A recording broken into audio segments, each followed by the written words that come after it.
for the EU to open the negotiation talks, something that we've been waiting for a long time. Are you optimistic that political actors will be able to deliver the bare minimum that the Brussels is asking? Working languages are English, Bosnian? As you wish, there's translation, there are people with headphones, as you wish. You can speak your own language or in English. Okay, I prefer my language. Okay, I understand your language as well, so everyone else here, so whatever you decide. Okay, kada govorimo o onome što Bosna i Hercegovina očekuje 21. 22. marta, moram reći da bio sam blagi optimista. Than was the case at the beginning.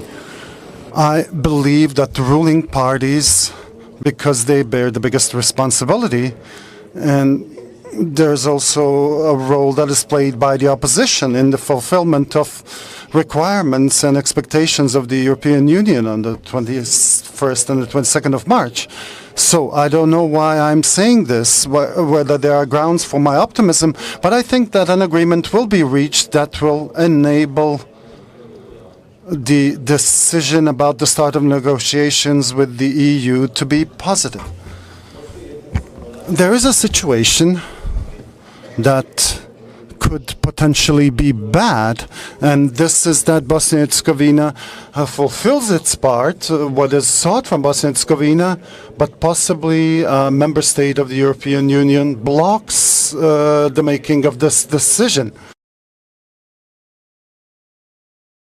Fact, but I think that it should be taken into consideration. This sort of development should be taken into consideration, and I think that this would be the worst-case scenario for Bosnia and Herzegovina. It's important for Bosnia and Herzegovina to get the start of negotiations in March, because this is the right moment.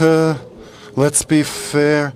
The EU has fulfilled all of the criteria, and I'm actually grateful to all those who took part in that decision, and that I see that there is a good mood among EU member states to respond positively to our request for the start of negotiations.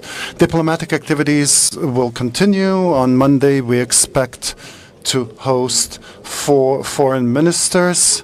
As far as I know, there's 3 of them that will come, because the Slovene foreign minister, Tanja Fajon, so this communication between the authorities of Bosnia and Herzegovina and the EU member states and the EU and the Brussels administration continues. The atmosphere is positive. That's my impression when it comes to the European Union. So what remains is for us to fulfill this obligation, the things that are sought from us. I am an optimist, as I said. And in a way, intuitively, I believe that the outcome will be positive.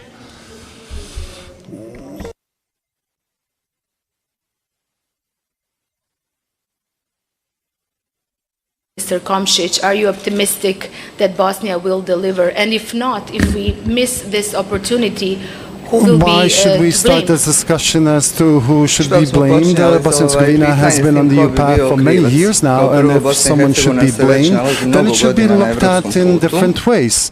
What the local authorities have done and what the international factor has done, whether they helped us or not. I am a moderate optimist. I'm more optimistic than not, but I will be cautious, and I say that I am a moderate optimist. Why? Because we got the 14 famous priorities as something that's a precondition that we need to fulfill. But we reduce that to some issues that are essential now, and if you look at this carefully, and there was a presentation in Brussels in that regard, those 14 issues, when you transform them into measures, then we're talking about 31 or 32 measures. Of that, out of that, a lot has been done. Things are not ideal, of course, but this shouldn't be underestimated, the efforts put in by the local authorities. So, of course, the responsibility lies with the local authorities, but it's always also with those that are counterparts, and I'm talking about the international factor. I recognize certain things that cause dilemmas for us. We were dealing with a law where we had the position, it's the law on the court of Bosnia and Herzegovina, where we had the position of the EU expressed by their officials who said that they don't care where the seat of the court is. And after those EU officials, you get the position by the US ambassador who says that it should be there or there. And then I asked the question, do we know where the Swiss courts are seated? They're seated in some village.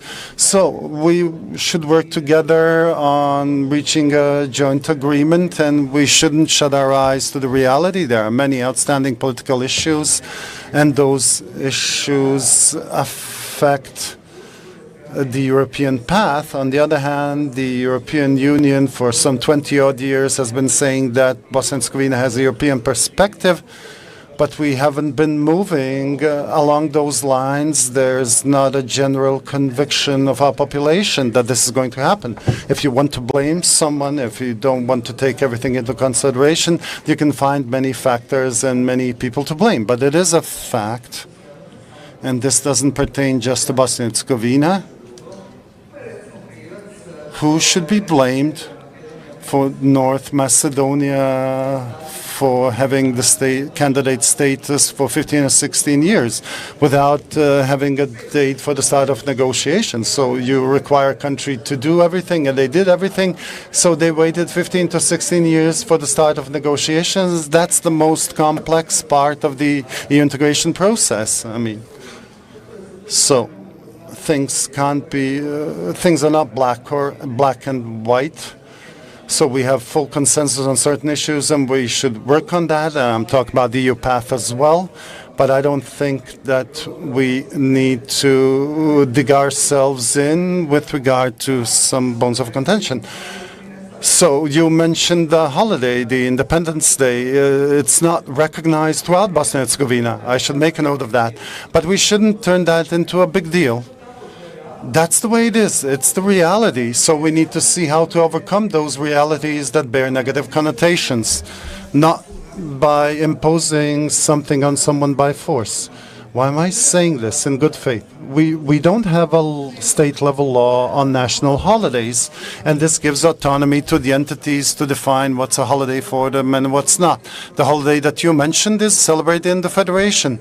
In Republika Srpska, we celebrate the Dayton Peace Accords based on which Bosnia and Herzegovina is created, but it's not marked throughout Bosnia and Herzegovina. But that's not the essence. The essence is here what we are doing to create this environment to make it compatible with the EU.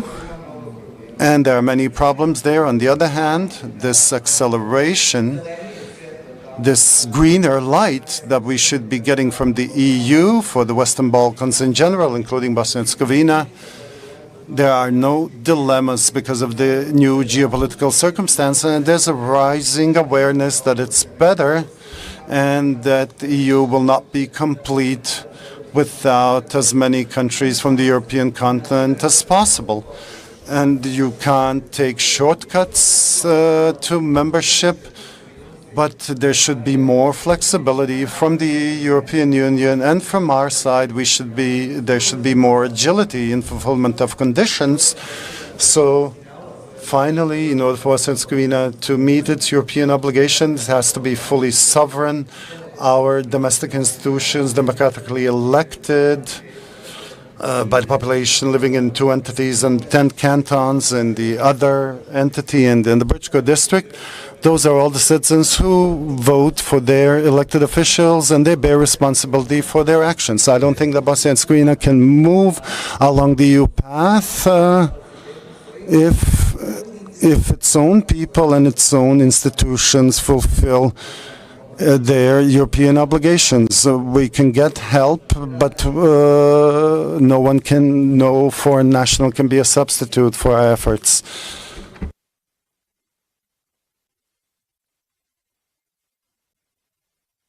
That we will discuss things that we disagree and agree on, but I wanted to mention send that some positive messages, as this is diplomatic forum. But if you want me just to mention one thing before coming to you, Mr. Bečirović, is that the latest statement and this is not coming from me, from the EU Commission President Ursula von der Leyen did say that there is a concern about several unconstitutional laws being passed in Republika Srpska entity that could be a problem for our future negotiation talks. They are asking more compliance from the Bosnian Serb officials when it comes to the EU. What I'm trying to say, is there that compliance present? Is there a will that we unite about at least the fact that we do want to join the European Union? There are also concerns in Republika Srpska, for instance, about many institutions that now exist at the level of Bosnia and Herzegovina which were not present or which were not enshrined in or defined by Constitution of Bosnia and Herzegovina, which is, by the way, Annex 4 of Dayton Agreement. So there are many concerns on all sides. And it is very much true, I agree. But I wouldn't say that the main obstacle is actually the laws that you mentioned, and we also talked with Ms. Ursula von der Leyen, and we know actually her position, but she also knows our position. So that's not the essence of the problem of Bosnia and Herzegovina. The essence of the problem is actually what we do all together in order to overcome our differences, and not what we do in order to make our trenches deeper. Mr. Bečirović, you often point out how there is a momentum for Bosnia's speedier EU and NATO membership, especially in the wake of the war in Ukraine.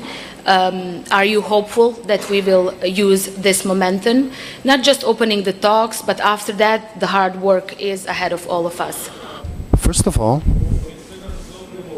on the occasion of 1st of March, the Independence Day of Bosnia and Herzegovina, let me congratulate all citizens of Bosnia and Herzegovina, one of the biggest holidays in our long history. Behind us are 1,000